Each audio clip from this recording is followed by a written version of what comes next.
আসন না বাড়লে কেউ চাকরি পাবে না। তাই সরকারের কাছে অনুরোধ গ্রুপ ডি তে ভ্যাকেন্সি বাড়ানো হোক।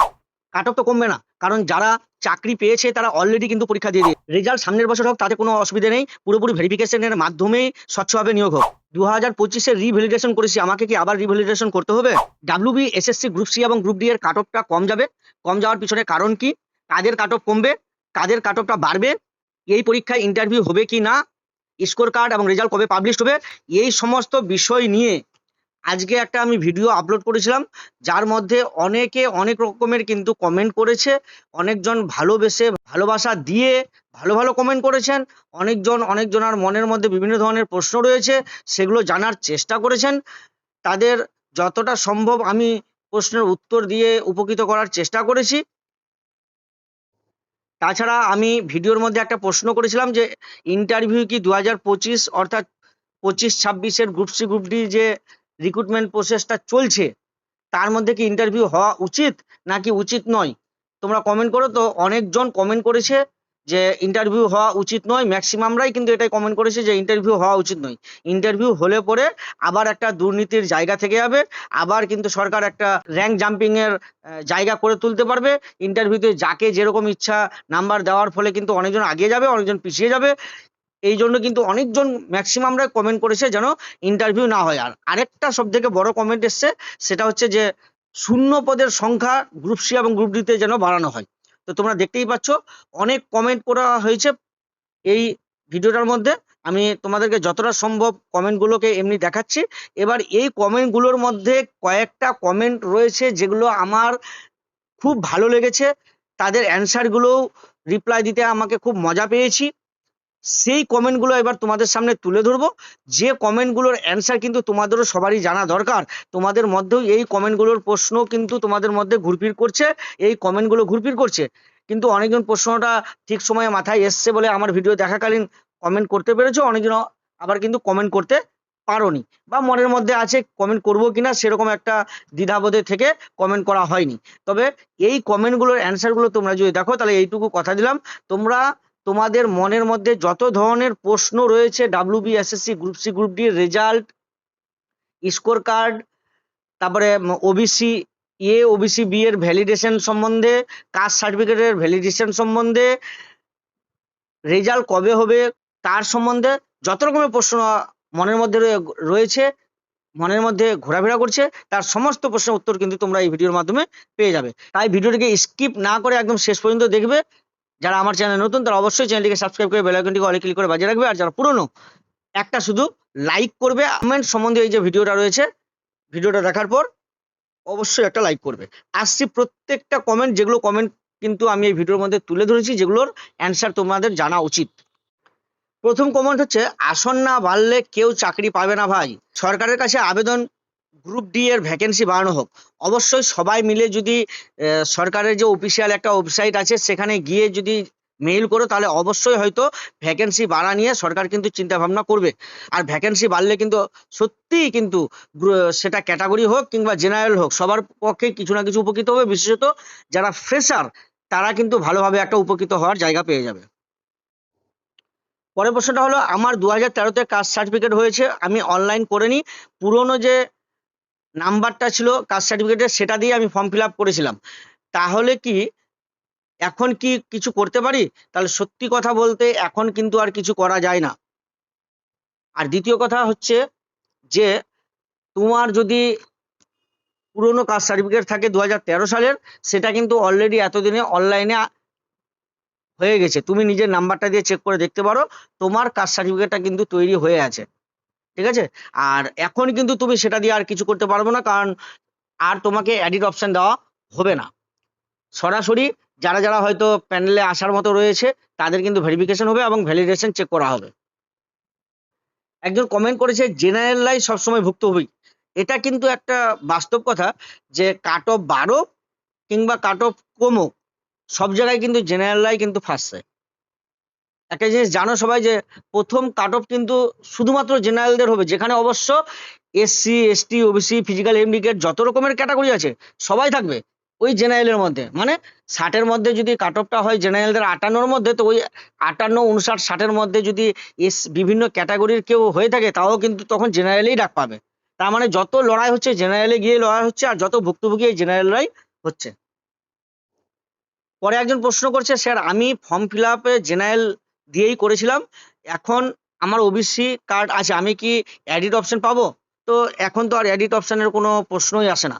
অতএব তোমার ওবিসি কার্ডটাকে তুমি যত্ন করে রাখো, পরবর্তী বিভিন্ন পরীক্ষায় তোমার কিন্তু কাজে লাগতে পারে। এখানে যে প্রশ্নটা করেছে সেটা কিন্তু একটা বিশাল বড় প্রশ্ন। আমি প্রশ্নটাকে শর্টকাটে তোমাদেরকে বলে দিচ্ছি, যে কথাটা এখনই আমি বললাম, যে এ প্রশ্ন করেছে যে জেনারেলদের যে কাট অফটা তৈরি হয় সেখানে কিন্তু reserve category, OBC, SC, ST বিভিন্ন ক্যাটাগরির সবাই কিন্তু প্রথমত থাকে। তারপরে ওই কোটাটা ফিল আপ হয়ে যাওয়ার পরে কিন্তু প্রত্যেক ক্যাটাগরি ওয়াইজ আলাদা আলাদা করে একটা কাট অফ বেরোয়। তাহলে সেই হিসাবে কিন্তু প্রথমত যে কাট অফটা বেরোয়ছিল সেখানে কিন্তু কাট অফটা বাড়ার কথা না, মানে ইনি বলতে চেয়েছেন যে তখন কিন্তু এই কাট অফটা আর বাড়ার কথা না। তো একদিক দিয়ে ভাবতে গেলে কিন্তু ইনার কথাটা একদম ঠিক, যে প্রথমে কিন্তু জেনারেলদের একটা কাট অফ তৈরি হয় যেখানে কিন্তু এসসি, এসটি, ওবিসি বিভিন্ন ক্যাটাগরির স্টুডেন্টরাই থাকে, তারপরে আবার ক্যাটাগরি ওয়াইজ আলাদা আলাদা করে কাট অফ তৈরি হয়। তো সেই কাট অফের মধ্যে কিন্তু কাট অফটা বাড়বে না। তো আমি একটু কথা বলতে চাই এখানে, যে কাট অফটা বাড়বে না এটা বলা ভুল হবে, কারণ যদি মনে করো 60-এর মধ্যে 58 হয়তো কাট অফ গেল, এই 58 কাট অফে জেনারেলরা লড়াই করবে, এসসি, এসটি, ওবিসি যারা 58 প্লাস পেয়েছে তারা সবাই লড়াই করবে। এবার একটা জিনিস ভাবো, যে ওবিসি এ কিংবা বি দুটো তো বাদ হয়ে 17% থেকে 7%-এ আসছে, তাহলে 10% যে বেঁচে যাচ্ছে এরা তো সবাই জেনারেল হয়ে যাচ্ছে। এরা যেখানে হয়তো 57-58 পেয়ে হয়তো নিজের কাস্টের মধ্যে লড়াই করতো, সেখানে এরা আবার যেহেতু জেনারেল হয়ে যাচ্ছে, তাহলে এরা কিন্তু সবাই কোথায় এই 58-59-এ গিয়ে লড়াই করবে। তাহলে কিছু না কিছু হলেও কিন্তু জেনারেল কাট অফটা একটু না একটু বাড়বে। তোমাদের কি মনে হয় একটু কমেন্ট করে জানাবে, যে এক্ষেত্রে কি জেনারেল কাট অফটা বাড়বে নাকি ওটাই থাকবে।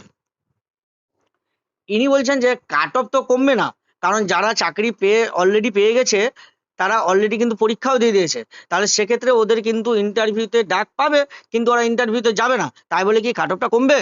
তো আপনার কথার উত্তরে একটা কথা বলে রাখি, এটা ঠিক যে ইন্টারভিউতে ডাক পাবে, ইন্টারভিউতে যাবে না, কিন্তু যারা যারা ডাক পেলো তারা যদি না যায়, তো কমিশনকে কি করতে হবে, কাট অফটাকে আর একটু ডাউন করতে হবে, ডাউন করে পরের যে স্টুডেন্ট গুলো রয়েছে তাদেরকে ডাকতে হবে। তো এখানে তো আগে কাট অফটাকে ডাউন করছে, তারপরে না নিচের টিকে ডাকছে, অর্থাৎ কাট অফ কিন্তু ডাউন হবে, বিভিন্ন ক্যাটাগরির ক্ষেত্রে অবশ্যই কাট অফটা ডাউন হবে। ইনি বলছেন যে ওবিসি এ এবং ওবিসি বি একসঙ্গে কিন্তু ওবিসি হয়ে যাচ্ছে, আর রিজার্ভেশনটা 17% থেকে 7% হচ্ছে, তাহলে কিন্তু যে 10% বাড়ছে সেই 10% হিসাবে তো ভ্যাকেন্সিটাও তো বেড়ে যাচ্ছে। কাট অফটা খুব একটা জেনারেলদের বাড়ার কথা না। তো একটা কথা বলে রাখি, ভ্যাকেন্সিটা যত বাড়বে, হয়তো 100টা ভ্যাকেন্সি বাড়লো ওবিসিতে 17 থেকে 7% হওয়ার কারণে, কিন্তু ওই 100টা ভ্যাকেন্সির জন্য যে 1 লাখ জন লড়াই করবে এটার কথা একটু মাথায় রেখো, কারণ একটা ভ্যাকেন্সির পিছনে কতজন যে লড়াই করছে সেটা কিন্তু জানি না। এবার যেহেতু এরকম একটা ঘটনা ঘটছে, তাহলে তো সেখানে লড়াইটা বেড়ে যাচ্ছে, আর লড়াই বেড়ে যাওয়াই মানে কিন্তু কাট অফটা বেড়ে যাওয়া, তোমরা এটা আশা করছি ভালো করে জানো। সোশ্যাল মিডিয়ায় সবাইকে ক্যাম্পেইনিং করা উচিত, গ্রুপ ডিতে ভ্যাকেন্সি বাড়ানো উচিত, অবশ্যই সবাই মিলে সোশ্যাল মিডিয়াতে ক্যাম্পেইনিং করো, তাহলে গ্রুপ ডিতে কিন্তু ভ্যাকেন্সি একটা বাড়ার জায়গা তৈরি হয়ে যাবে। সব থেকে ভালো কমেন্ট লেগেছে এটা আমাকে, একদম শান্ত মস্তিষ্কে ভালোভাবে কমেন্টটাকে করেছে, যেটা একদম আমার দিলটাকে ছুঁয়ে গেছে, যে রেজাল্ট সামনের বছর বেরোক, কোনো প্রবলেম নেই, কিন্তু যারা মমতার নোংরা দুর্নীতিতে ফেক সার্টিফিকেট বের করেছে সেগুলোকে ভেরিফিকেশন করুক, নিয়োগ যেন স্বচ্ছ আর মেরিট ওয়াইজ হয়, এটা একদম উচিত কথা। একটা কথা মাথায় রাখবে, যে দুর্নীতিগ্রস্ত ভাবে নিয়োগ হওয়ার থেকে স্বচ্ছ পথে দেরিতে নিয়োগ হওয়া শতগুণে ভালো, বুঝতে পারলে? এক্ষেত্রে যদি 1 বছর লেট হয়, যদি রিভেরিফিকেশন হয় এবং ভ্যালিড ইনভ্যালিড সার্টিফিকেটগুলোকে আলাদা করা হয়, তারপরে ভ্যালিডগুলোকে যদি নেওয়া হয়, তাহলে কিন্তু স্বচ্ছতার পরিমাণটা বেড়ে যাচ্ছে, ফলে কিন্তু এই প্যানেলটাও বাতিল হওয়ার আর রাস্তা থাকবে না। এইরকম যেন না হয় যে আমি চাকরি পেয়ে গেছি, তার 2-4 মাস পরেও কিন্তু সুপ্রিম কোর্টে কেস চলছে, আর মনের মধ্যে ভয় খেলা করছে যে আমার চাকরি থাকবে না থাকবে না, থাকবে না থাকবে না। তো এই রকমের হওয়া থেকে কিন্তু শতগুণে ভালো লেটে হোক, কিন্তু পুরোপুরি স্বচ্ছ পদ্ধতিতে হোক। সব থেকে এই প্রশ্নটা আমাকে করেছে যে আসন সংখ্যা বাড়ানো উচিত, যেখানে এই প্রশ্নটা দিয়ে শুধু দেখতে পাচ্ছ 37 জন লাইক করেছে আর 60টা কমেন্ট করেছে। তাহলে এই অবশ্যই কিন্তু আসন সংখ্যা বাড়ানো উচিত, আসন সংখ্যা বাড়লে পরে সবার পক্ষেই সুবিধা হবে। চলে আসবো পরের প্রশ্নটিতে। এখানে প্রশ্ন করেছে যে ভ্যাকেন্সিটা বাড়ানোর খুব দরকার, না হলে কিন্তু ভেঙে পড়বে অনেকেই। অবশ্যই ভ্যাকেন্সিটা যদি না বাড়ে, যারা অন্তপক্ষে মানে বর্ডার লাইনের কাছাকাছি আছে, তারা ভ্যাকেন্সি বাড়লে কিন্তু চান্স পাওয়ার সুযোগ থাকবে। এবার যদি না পায় সেই মুহূর্তে কিনা, তাহলে ওদের মনটা পুরোপুরিভাবে ভেঙে যাবে। এরপরে একজন প্রশ্ন করেছে 2025-এ রিভ্যালিডেশন করেছি, আবার কি রিভ্যালিডেশন করতে হবে? কিছু বুঝতে পারছি না। তো একটা কথাই বলবো, কিছুদিনের একটু অপেক্ষা করো। সরকার যা নোটিফিকেশন করেছে তাতে যদি পুনরায় রিভ্যালিডেশন এবং কি রিভেরিফিকেশন করতে হয়, তাহলে করতে হবে। আশা করছি এর জন্য নিশ্চয়ই কোনো একটা পোর্টাল বা কিছু খোলা হবে, বা কোনো একটা জায়গায় এটা রিভেরিফিকেশন করার জন্য ব্যবস্থা করা হবে। একটু ওয়েট করো, আশা করছি তোমার প্রশ্নের উত্তর তুমি 2-4 দিনের মধ্যে কিন্তু পেয়ে যাবে। পরেরজন প্রশ্ন করছে, স্যার আমি ফর্ম ফিল আপ করার সময় ওবিসি দিয়ে করেছিলাম, আমার তো এখন আর ওবিসি কার্ড হচ্ছে না, তাহলে আমি কি ইউআর ক্যাটাগরিতে চলে যাবো? তো অবশ্যই তোমার যেহেতু ওবিসি আর থাকছে না, মানে যে 66টা ভ্যালিড বলে আমাদের সরকার গণ্য করেছে, সেই 66টা উপজাতির মধ্যে যদি তোমার ক্যাটাগরিটা না থাকে, তাহলে কিন্তু তুমি ইনভ্যালিড। অতএব তুমি বর্তমানে আনরিজার্ভ ক্যাটাগরির মধ্যে পড়ছো। এই আনরিজার্ভ ক্যাটাগরির মধ্যে যেটা লড়াই হবে, সেই লড়াইয়ে তোমাকে টিকে থাকতে হবে চাকরিটা পাওয়ার জন্য।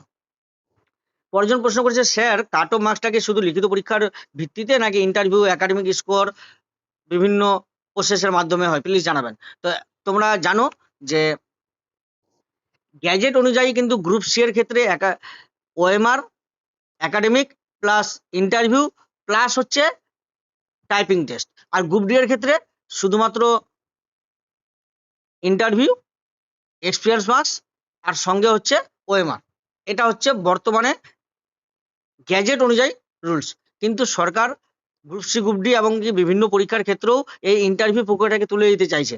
যদি এই পরীক্ষাতেও তুলে দেয়, তাহলে কিন্তু মাঝখানে ইন্টারভিউ প্রক্রিয়াটা উঠে যাবে। শুধু ওএমআর এবং একাডেমিক যা নাম্বার রয়েছে তার উপর ভিত্তি করেই কিন্তু তোমার কাট অফটা তৈরি হবে।